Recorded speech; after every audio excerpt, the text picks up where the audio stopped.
Good evening friends. तो आज हमारा जो वीडियो रहेगा वो रहेगा अपनी स्ट्रेटजी के ऊपर कि आप सेकंड ग्रेड की एग्ज़ाम को स्मार्टली किस तरीके से अप्रोच किया जाए और किस तरीके से क्रैक किया जाए। तो सबसे पहले देखेंगे इसको कितने पार्ट्स में डिवाइड किया रखा है। देखो, पहला पार्ट है ग्रामर एंड यूसेज का। दूसरा पार्ट है ग्रेजुएशन स्टैंडर्ड, जिसके अंदर बेसिक सेंटेंस पैटर्न, सो का। ये दोनों एक ही टॉपिक है, ऑलमोस्ट सेम। ठीक है, reading comprehension, vocabulary, poetry appreciation. अब मैं आपको बता देता हूँ कैसे कैसे। देखो, सबसे पहले तो इसमें आ जाएगा, जिस तरीके से मैंने पोर्शन को डिवाइड कर रखा है, एक तो आ जाएगा वोकेबलरी का गेम। ठीक है, दूसरी आ जाएगी आपकी ग्रामर। ग्रामर में भी दो टाइप आ जाएंगे। एक तो आपका आ जाएगा पार्ट्स ऑफ स्पीच, मोटे मोटे तौर पे, है ना। बाकी ये सारे टॉपिक उसके सब टॉपिक्स हैं, प्लस जो अप्लाइड ग्रामर। ठीक है, फिर आ जाएगा अपना लिटरेचर, फिर आ जाएगा अपना लास्ट में टर्म्स एंड ऑल। ये अपना सिलेबस डिवीजन है। अब देखो, जैसे कि ये तो ये वाला सेक्शन होगा पार्ट्स ऑफ स्पीच, पहला सेक्शन। और ये वाला जो सेक्शन है, ये सेक्शन एक ही सेक्शन है। कौन कौन सा? नाउन, वर्ब, एडजेक्टिव, एडवर्ब्स वाला, और ये basic sentence, past tense and clause analysis. ये सिमिलर टॉपिक है, तो हमें इसको एक सिचुएशन लेके पढ़ना चाहिए, एक ही पॉइंट। दूसरा, ये आर्टिकल टेंस और से लेके यहाँ तक, ये वाला जो अप्लाइड वाला है, अप्लाइड ग्रामर वाला सेक्शन है, ये हो गया सेक्शन 2। ठीक है ना। ये सारा का सारा पोर्शन हो गया आपका वोकेबलरी वाला पोर्शन, फोनेटिक्स को छोड़ के। ठीक है, ये भी वोकेबलरी वाला पोर्शन हो गया। ये आ गया आपका यहाँ से लिटरेचर वाला, टर्म्स आ गई, लिटरेरी टर्म्स तीसरा। और ये आ गया ब्रिटिश हिस्ट्री वाला पोर्शन। ठीक है, और ये भी है ना लिटरेरी मूवमेंट्स वाला पोर्शन आ गया, और यहाँ से लिटरेचर आ गया अपना कोर लिटरेचर। ठीक है, और फिर लास्ट में आ जाए टीचिंग मेथड्स, ये भी स्पेसिफिक सेक्शन है।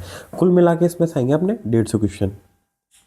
और इस बार इन्होंने क्या कर दिया, first grade plus second grade का 70 to 80% जो सिलेबस है वो सेम कर दिया, except for literature everything is same. ठीक है, तो एक आपको कॉमन एडवांटेज भी मिलेगा और कॉमन वो भी मिलेगा। अब देखा जाए ना तो सिलेबस का लेवल बढ़ चुका है। क्यों? क्योंकि जैसे वोकेबलरी प्ले में आ जाती है ना, गेम काफ़ी कॉम्प्लेक्स हो जाता है। You might get around 30 question vocabulary के, चाहे वो कॉम्प्रिहेंशन से लेके हो, चाहे एंटोनिम सिनोनिम हो, चाहे वन वर्ड सब्स्टिट्यूशन हो, चाहे क्या नाम है, मोस्टली कंफ्यूज वर्ड्स हो। तो आपको जब सिलेबस की तैयारी करें तो अब वो वाला काम नहीं होगा जो पहले होता था ना, कि स्कोर आप बहुत ज़्यादा लेके आ रहे हो, बहुत बढ़िया। तो इन डेप्थ जिसने तैयारी की होगी या जिसके सब्जेक्ट पे नॉलेज बहुत अच्छी होगी, उस बंदे को फ़ायदा मिलेगा। ठीक है, तो it's not going to be all about GK now, it's going to be about subject as well as GK. तो दोनों का पोर्शन का रोल बराबर हो चुका है एग्जाम को लेके। अब कैसे हम इस चीज़ को टैकल करेंगे मैं आपको बताता हूँ। देखो, सबसे पहले तो हम इसका जो न्यू सिलेबस है ना, वो ऑलरेडी कवर कर रहे हैं और उसको और अच्छे से कवर करेंगे। आप हमारे साथ जुड़े रहें। सबसे पहले अपन ये लिटरेरी वाला पोर्शन कवर करेंगे, ये आपको एज दिलाएगा लोगों से। ठीक है, और किसी भी कोचिंग के भरोसे रहोगे तब तक कोचिंग वाले सिलेबस कराएंगे, तब तक हम बहुत लेट हो चुके होंगे, दिसंबर जनवरी तक। अभी सब कोचिंग वाले जिनका भी है, सब बच्चे इकट्ठे करने में लगे हुए हैं। तो मेरे भाई और बहनों, उनकी बहनों, कोशिश ये करें कि जल्दी जल्दी ये जो लिटरेचर वाला पोर्शन है उसको एनकैप्सुलेट और रैप अप करें। ठीक है, उसके बाद अपन को सीधा का सीधा टीचिंग मेथड वगैरह करना है, लास्ट में ग्रामर। फिर अपन को क्या करना है, लिटरेचर को तो लेना रिवीजन मोड पे। ठीक है, ग्रामर को लेना है प्रैक्टिस मोड पे, और वोकैबुलरी लेनी है डेली। तो इसको 3 पार्ट्स में आप डिवाइड करके अपन रिवीजन करेंगे। कब से? 1 जनवरी से। ठीक है, तब तक हम इस सिलेबस को कंप्लीट करने की कोशिश करेंगे, कंप्लीट कर देंगे। अगर आप लोगों का साथ मिला तो हम इस सिलेबस को कंप्लीट कर देंगे, और बहुत स्मार्टली कंप्लीट कर देंगे। अब मैं आपको ये बताता हूँ, देखो कोचिंग के क्या क्या नुकसान है। सबसे पहली बात, जैसे कि मैंने पिछली बार कोचिंग के नोट्स पढ़े थे, आज से पहले मैंने नहीं पढ़े थे, तो उन्होंने क्या किया, बहुत ज़्यादा फैक्चुअल इन्फॉर्मेशन है ना, बहुत ज़्यादा रटवा दी। और जो टेस्ट सीरीज है, I would suggest that as a waste of time. इतनी सारी टेस्ट सीरीज करी, इतने सारे क्वेश्चन करे, अंट संट क्वेश्चन, मतलब जो उनका कोई मतलब नहीं है, कोई लेना देना नहीं है। किसी टेक्स्ट पोम ले ली, पोम का पहाड़ तक का नाम याद करवा रहे हैं, पहाड़ के आसपास वाली जगह तक का नाम कर रहे हैं। मतलब व्हाट द फक, मतलब what's the point of this all stupidity. Keep things simple, और ये आपका जो ऑब्सेशन है ना विथ फिगर ऑफ स्पीच, उसको हटा दो। पिछले बार के जो पेपर देख रहे हो ना, पेपर आ चुका है एनालिटिकल और नेट पर्सपेक्टिव से जो पेपर आते हैं ना, ABC है ना, ABC 4 स्टेटमेंट दे देंगे, उसमें पूछ रहे हैं AB सही है, BC सही है, ओनली D सही है, इस टाइप के क्वेश्चन आ रहे हैं। तो उसके लिए अपन को क्या करना है, 2 सोर्सेज से कम रखना है। एक तो मैं आपको पढ़ा ही रहा हूँ, उसके अलावा विकिपीडिया आपको पढ़ना ही पढ़ना है।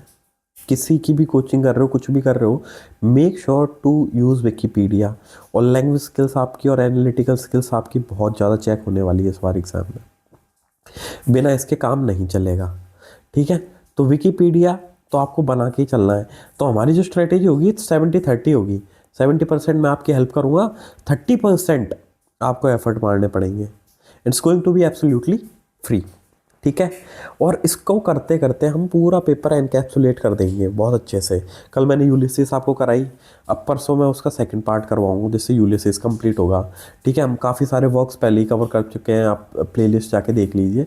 और टाइम टू टाइम अपन स्ट्रैटेजिकली वीडियोस बनाते रहेंगे।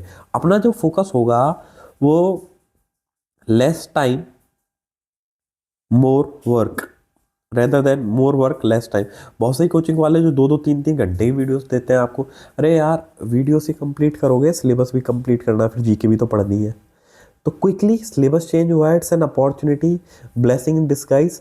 तो जैसे आप स्मार्टली करोगे, मैं आपके साथ हूँ, आपका भाई, पूरी तरीके से ताकत लगा देंगे, दम लगा देंगे, और उस एग्ज़ाम को बहुत स्मार्ट तरीके से अपन क्रैक करेंगे इस बार सारे मिलके। ठीक है जैन दोस्तों, तो इसलिए आप थोड़ा सा आप मेरे ऊपर विश्वास रखें, और जो भी आपकी प्रॉब्लम है मुझे कमेंट सेक्शन में बताएं। With this bye bye, take care.